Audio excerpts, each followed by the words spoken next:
Good morning. Good morning.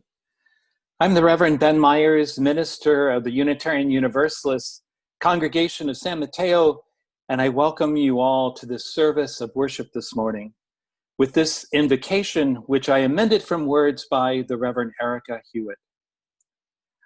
We gather this morning with much on our hearts and minds, sorrows and joys, outrage and awe, hope and despair. Some of us are bringing our very best selves to this space, and some of us are bringing our struggling selves. For all, we claim this time in this space for the emergence of radical love as we aspire to be a community of open hearts. Some of us come with our hearts wide open, and some of us aren't quite there yet because our hearts have gotten a little beat up this week. And we're here with the hope of being reminded how to trust and open again. Here in this place, we say, all are worthy and all are welcome. Your heart is welcome here, no matter how bruised. We welcome this morning fully aware of the failures and mistakes we human beings make at times.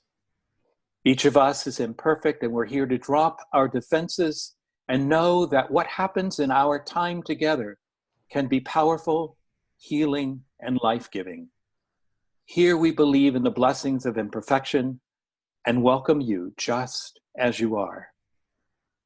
Together, we affirm that this day and our being together can make each of us braver, more compassionate, kinder, and wiser than when we woke up this morning. We welcome you here. Welcome. We like to begin our services by thanking the many people who make our worship services possible. And this morning we are pleased and blessed with the musical gifts of Paul Zawilski, Joel Chapman, Chris LaPaglia, and our UUSM choir. We thank our wonderful Director of Religious Exploration, Tanya Webster, for our Time for All Ages, and our worship associates this morning, Charles Dumont and Jose Mendez. Thanks to all those who help behind the scenes, especially Karen Collins, our church administrator, and our tech angels, especially Eder Izagira, who serves as our production team manager today, joined by Eileen Manning-Villar, who is providing our closed captioning this morning. And if you click on that CC button and need that closed captioning, it's right there. I also want to say that your participation is welcomed and needed too. Just contact Karen Collins at office@uusmateo.org or give the church office a call, and we will provide you with more information and ways to serve this community. Thank you. Please know that later in this service, we will be asking you to support the Worthy Now Prison Ministry, a program of the Unitarian Universalist Church of the Larger Fellowship, which serves over 1,000 members who live behind prison walls across this country. Please be ready to support this special collection. Pardon me.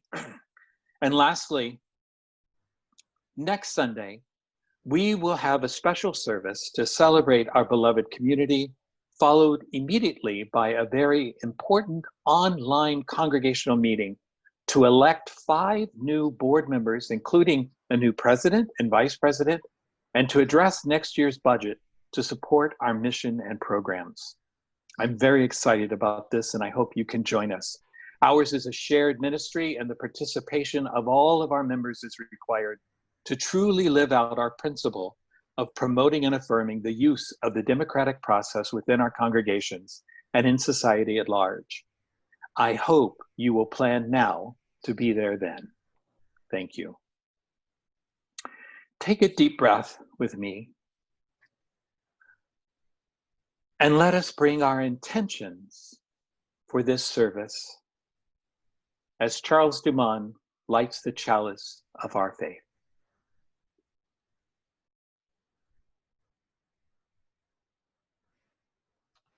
Thank you. Thank you, Reverend Ben, and good morning. I'm Charles Dumond, one of your worship associates this morning. Most Sundays, I'm in the back of the house, assisting in the technical aspects of bringing our services online.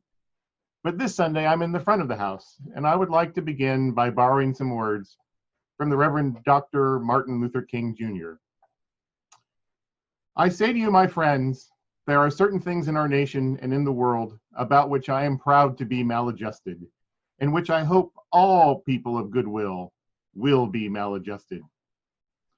I'm convinced that there is a need for a new organization in our world, the International Association for the Advancement of Creative Maladjustment, men and women who will be as maladjusted as the prophet Amos, who in the midst of the injustices of his day could cry out in words that echo across the centuries, "Let justice roll down like waters and righteousness like a mighty stream." Through such maladjustment, I believe that we will be able to emerge from the bleak and desolate midnight of man's inhumanity to man into the bright and glittering daybreak of freedom and justice. Amen. As we light our communal chalice here, we invite you to light a chalice or candle wherever you are. We light one chalice for our community in San Mateo, which holds us in our search for truth and meaning, in our commitment to work for peace and justice, and our covenant with one another, with these words by the Reverend Deanna Vanderveer. We light this chalice, symbol of our faith alive in this world, naming our vision of collective liberation and daring to remember each other into beloved community. We also light a second chalice each week with love for and in solidarity with our partner church in the village of Ulay on Negros Island in the Philippines. Let us all find comfort and sustenance from these shared flames as we recite the words of our mission statement. We are a religious community of open hearts and open minds, working together to transform ourselves and the world.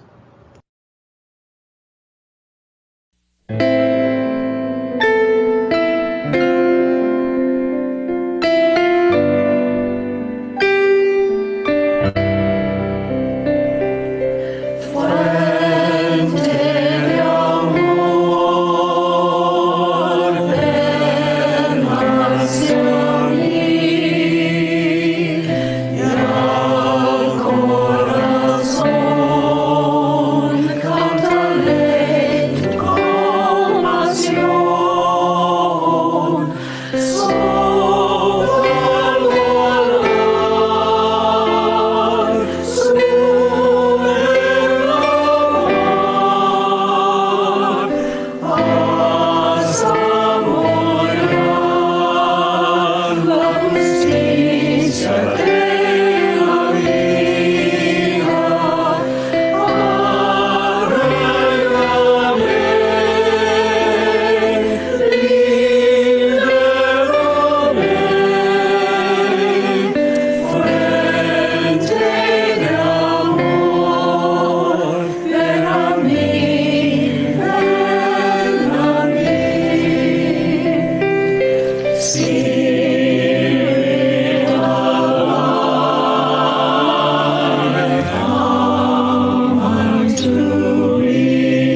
friends, now that we are fully here in the spirit of life and love in this community of open hearts and open minds, I invite you to this weekly ritual of sharing the events of our lives, our joys and our sorrows, our frustrations and hopes, our failures and successes, and to share the names of those known and unknown who are on our hearts and minds this week. As you begin to share these things by clicking on the chat box and typing, hear this litany of withness, adapted from Philip Lund, and may it bring to mind those in need of our loving embrace and felt presence. And as I read each short passage, I invite you to please join with me and say, I am with you in this. To the refugee family seeking a safe place for their children's dreams, we say, I am with you in this. To the teens, to the transgender teenager longing for a world that accepts them for who they are, we say, I am with you in this. To the Black parents, husbands, wives, children, wondering when their lives will truly matter, we say, I am with you in this. To the lonely, the frightened, the sick and dispossessed, we say, I am with you in this. To the bullied, the battered, the broken down, we say, I am with you in this. To the hungry, the homeless, the unemployed, to the silenced, the shamed, the outcast, to the weary, the worried, the worn, we say, I am with you in this. To all those in need of loving embrace, to whom we may align with and stand beside, let us say, I am with you in this. And may we do what we can to live these words into being as our promise and our prayer. Amen. Let us sing.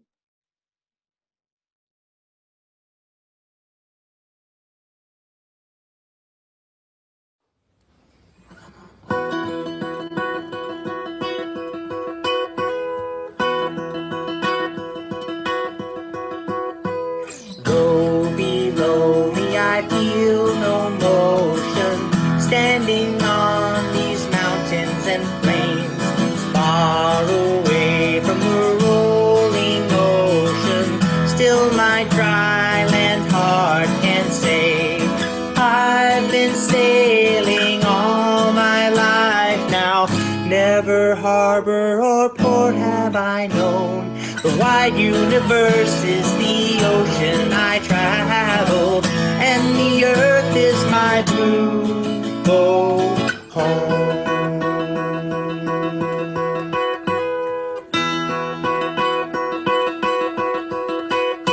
Sun, my sail, and moon, my rudder, as I fly the starry sea, leaning over the edge in wonder, casting questions into the deep, drifting here with my ship's companions, all we kindred pilgrim souls, making our way by the lights of the heavens in our beautiful blue home.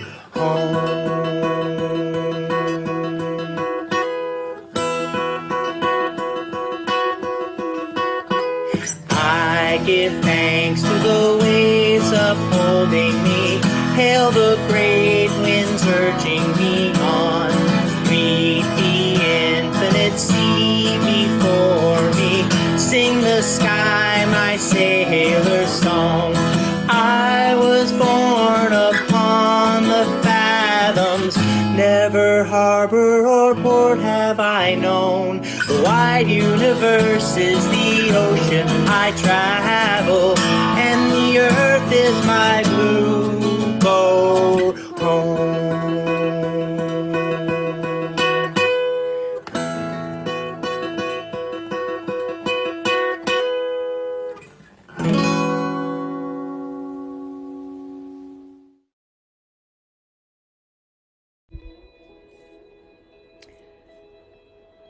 When You Are Brave by Pat Zietlow Miller, illustrated by Eliza Wheeler.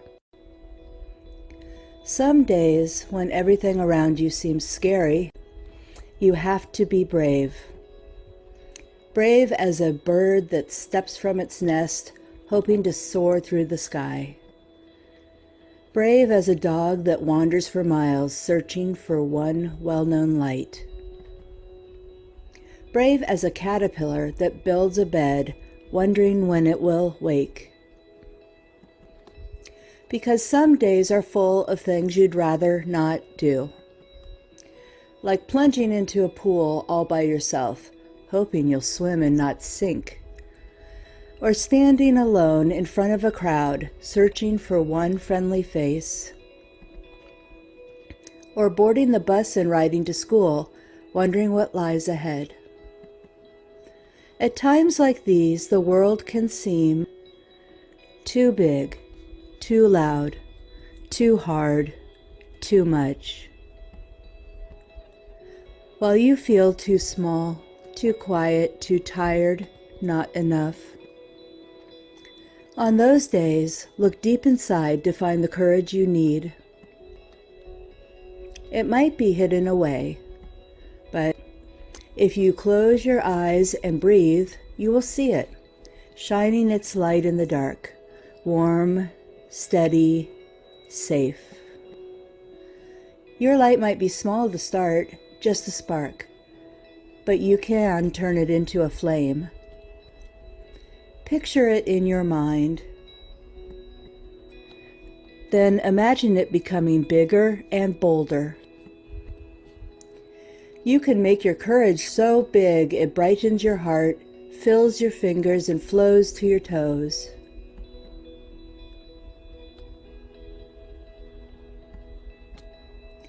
Think about what you're good at, something you love, or someone who loves you. No one else will see it, but you'll know you glow, and you'll know you are ready. No matter how deep the water, how loud the crowd, how hard the ride, or how much there is to do. You might struggle, you might succeed. People might clap or laugh or not notice at all. No matter what happens, you'll be all right.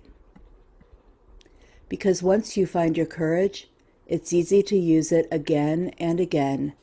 The next time life seems scary or you start something new, you can remember when you were brave.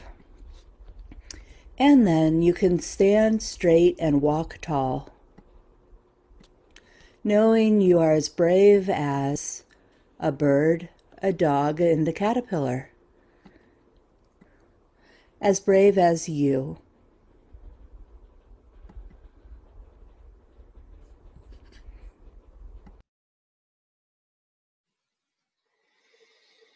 Oh, thank you, Tanya. I love that story. It speaks to me of the place we all find ourselves right now, needing to be brave and willing to glow as best we can. Because this is a place we've never been before. Our lives are a bit disoriented. They're changing or changed. John Lilly says, our only security is our ability to change. And from the shelter of our homes, the world has come to our door, and we must let it in. And this will take courage. We are all needing to call upon that courage and love within us to face the challenges that affect us all. And we are beginning to feel the truth of what we often give voice to, but have never directly experienced before, that we are all truly in this together. And we are brave enough to embrace that truth with loving kindness, with acquired wisdom, and with courageous actions. So I'm going to invite you into a time of deeper reflection, meditation, prayer, about all of this. Take a deep breath and let it out. And wherever you are right now, assume a posture that is both relaxed and attentive, engaged. And hear these words adapted from Samir Semenovic, and consider. Like never before, the presence of the other in all its beauty, fragility, dignity, and need is demanding our presence. Their questions and demands, if answered and met, will require that we change our theologies, liturgies, practices, lives. The bondage of certainty can supplant the freedom of faith and make it impossible for us to once again say, we didn't know, we're sorry, we want to change. What can we do to make things right by you? The heart of a religion that will truly bless the world and bring healing, love, and justice, not just to some, but to all, will demand that we cross a threshold into a new world together. Amen. Let us bless this notion and one another by singing with Joel, "There is a love."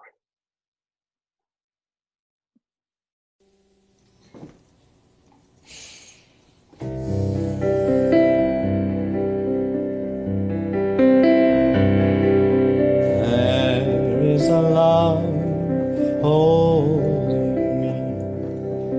There is a love holding all that I love. There is a love holding all. I rest in this love. There is a love holding us. There is a love holding all that we love. There is a love holding all.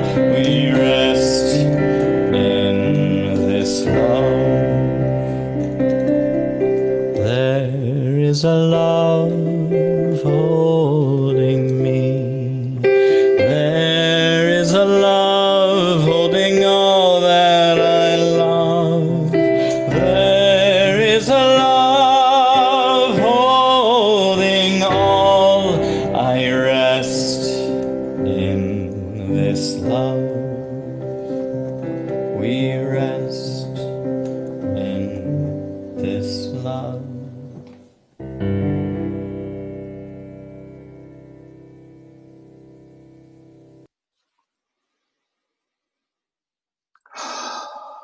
Hello.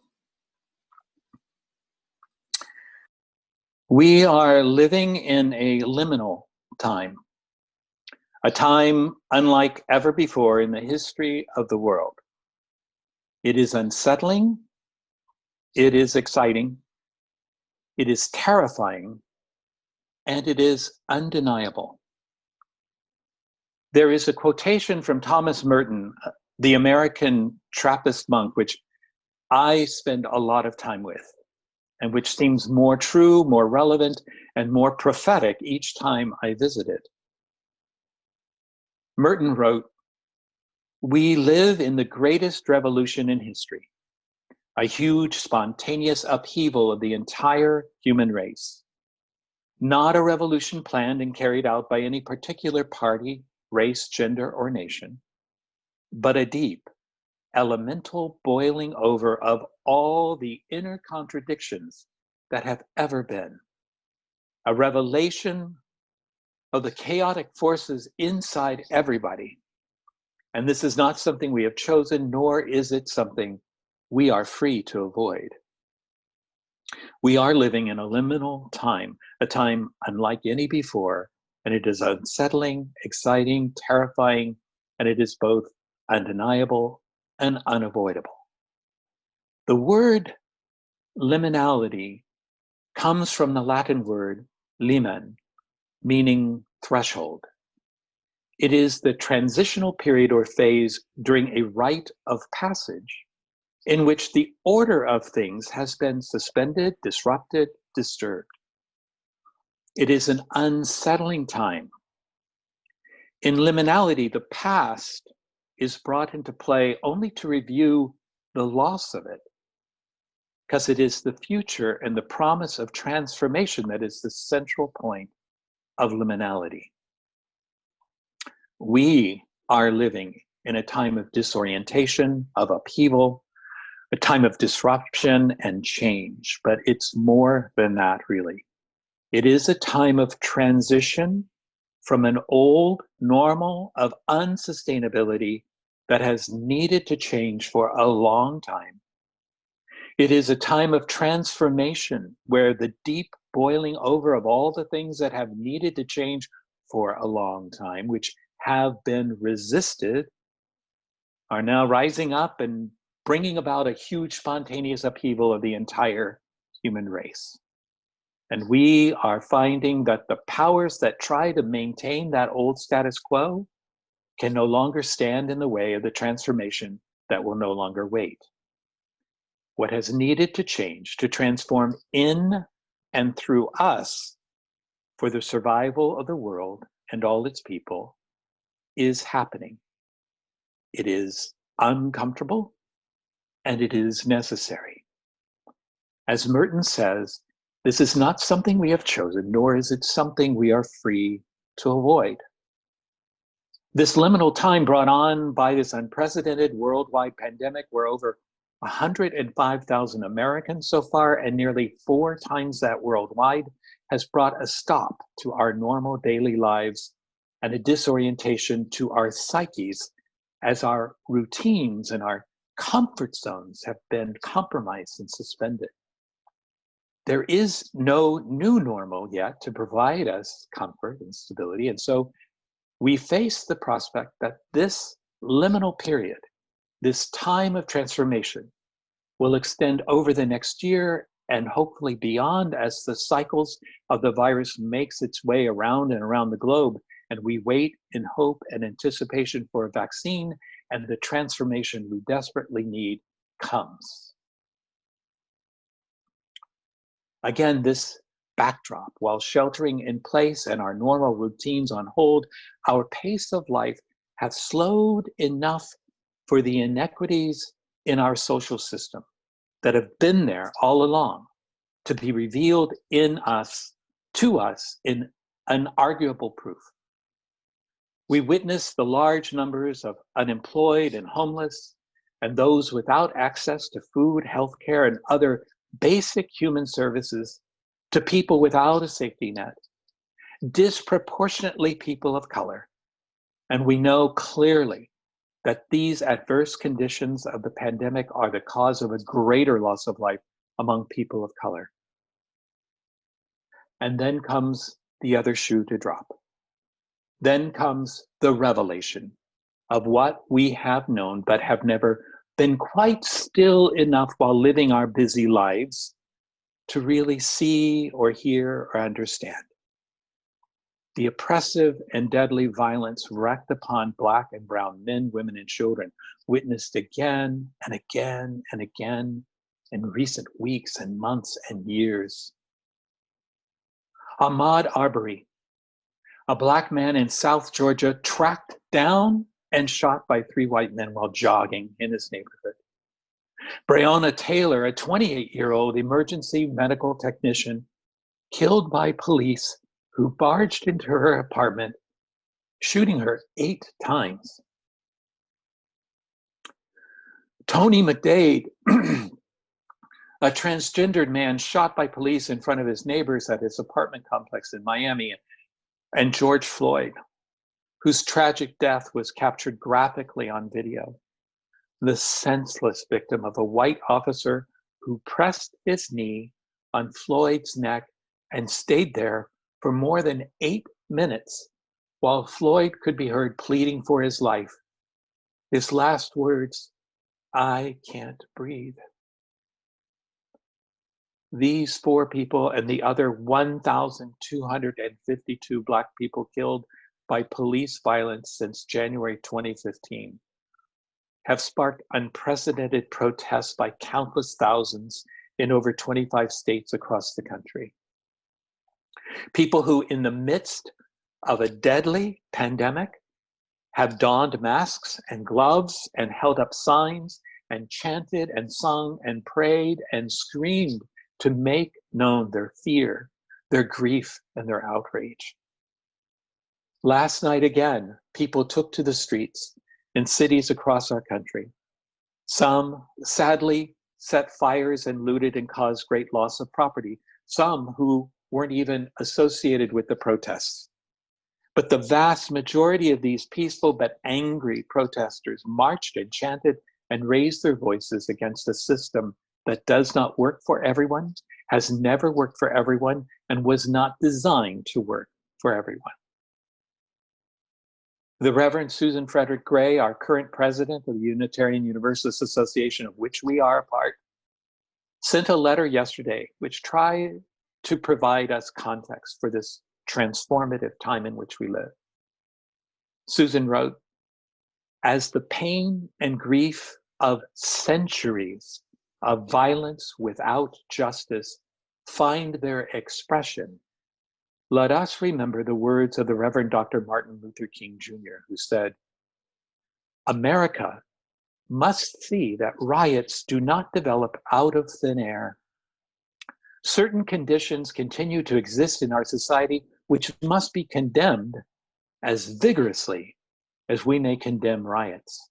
But in the final analysis, a riot is the language of the unheard. And what is it that America has failed to hear?'" She continues, "Do we hear that enough is enough? Do we hear the cries of resistance in this moment stating that each of us is worthy and all of us have dignity?" I believe that during this pause from our usual routines imposed upon us by this pandemic to care for one another and avoid loss of life, this is a part of a universal rite of passage. It is a testament to our mutual belonging to one another. It is also providing space for another societal ritual, the restoration of justice, a holy opportunity to dismantle and transform the systems of oppression and white supremacy that have long entrenched us through our inaction and made us complicit.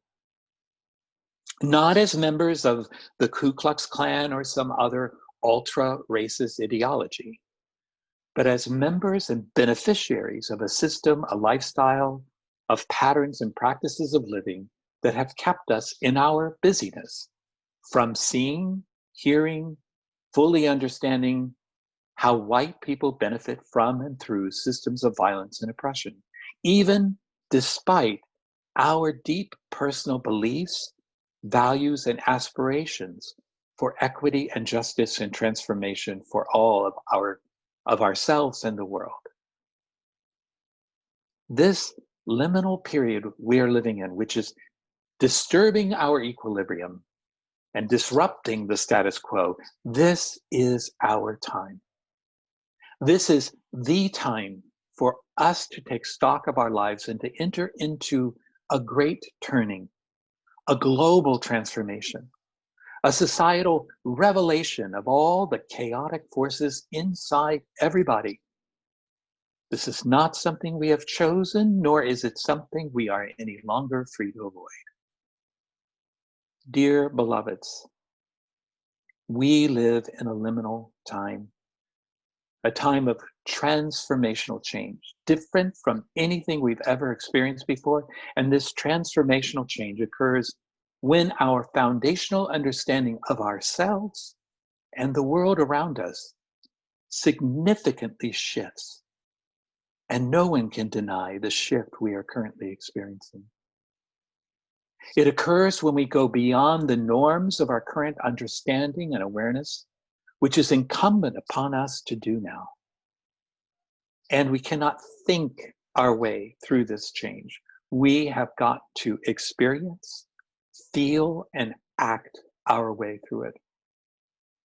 And that is the opportunity before us now, the one we must choose. And the day came when the risk to remain tight in a bud was more painful than the risk it took to blossom. Amen.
Today's special collection is for the prison ministry of the Church of the Larger Fellowship.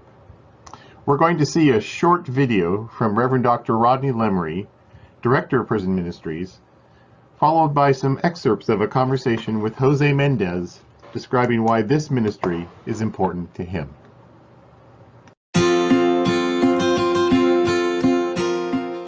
Thank you so much for visiting our Faithify campaign and for your interest in learning more about what the prison ministry is like at the Church of the Larger Fellowship, or CLF as we call it. My name is Rodney Lemery, and I'm the minister of the Worthy Now Prison Network here. This Faithify campaign is so important to the incarcerated members of the CLF. What we are asking you to do is support the membership of over 1,066 incarcerated members who live behind prison walls across this country. Worthy Now provides programming for people who live in various forms of incarceration. In practice and on principle, we do not ask for membership dues from any of our incarcerated members. The programming we offer here comes in multiple forms of receiving 2 prison ministry newsletters a year, a copy of the UU World magazine as it comes out, a paper copy of the CLF Quest magazine, and additionally, with your help, we are also able to send a number of the Tapestry of Faith classes that we have converted into correspondence format for the religious education needs of our incarcerated siblings. Perhaps the best thing of all is that after becoming members and completing the new UU class, those incarcerated members are eligible to receive a partnership with a free world folk. That's people like you and me who live outside of the prison walls. This pen pal relationship is often the lifeline for giving and sustaining hope within the prison walls. It is the connection to the power of we that is so vital, central even, to our Unitarian Universalist faith. Can you imagine hearing that you are worthy of love and justice inside of a system that often dehumanizes your very presence? The cost of all this programming to the CLF is about $150 per person.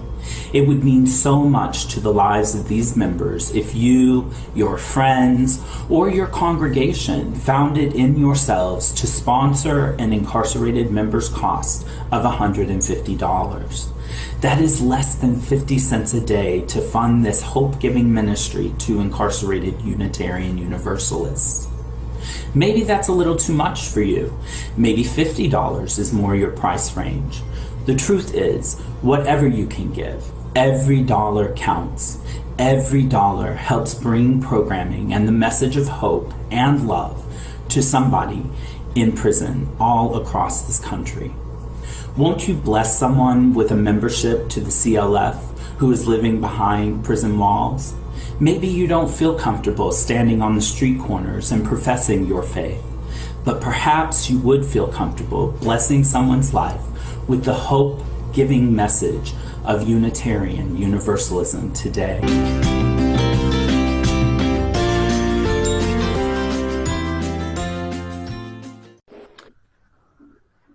Yes, Charles, this is a subject that is close to my heart. I myself was incarcerated in San Quentin, and that's just the beginning. There are many, many people that are in jail that are innocent, period. And there are other ones walking the street because they got the money, the right connections, whatever it was, and they probably guilty, some of them. We know we had the famous Central Park 5, where these people were convicted of murder, and because DNA and other things that happened later on, they were finally exonerated. But that, so yes, I want to be part of this. There are ways of making life better for everyone. For the guilty, should be in jail. But if he's in jail, he should be treated fairly. But yes, I want to be part of this and do it in a regular basis, because this will not disappear tomorrow. This is a cause that requires dedication for many years, and make it better and better and better and better. So yes, I'm happy to be part of this. I hope everybody, all people that are listening to me, will contribute, because this is an important issue, and people deserve a fair and impartial way of judging people, that had to do with money and power. So that's it. Thank you, Jose. To support the prison ministry of the CLF, you can write a check and mail it to the office, or you can call the office during regular business hours at 650-342-5946, or you can visit the donation page on the UUSM website. The website gives you a couple of options to make a donation, either through PayPal or Vanco. Just click on the appropriate button and answer the questions. This morning's offertory is a recording from the service on August 25th last year. It's Emma's Revolution singing "Swimming to the Other Side."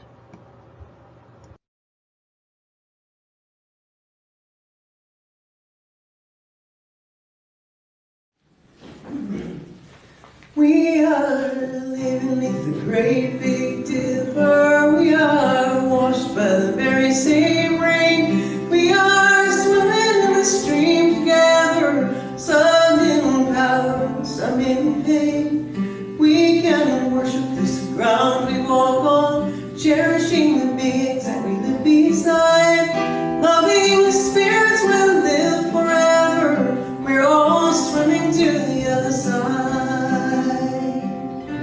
I am alone, I am searching, hungering for answers.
Whew, that was wonderful. Thank you, Paul, for making that possible by going back through our archives and finding that wonderful moment when we were all together in that space. And thank you all for being here today, for opening your hearts and your minds, for moving closer to creating a world that we dream of living in, and for your generosity of substance and spirit.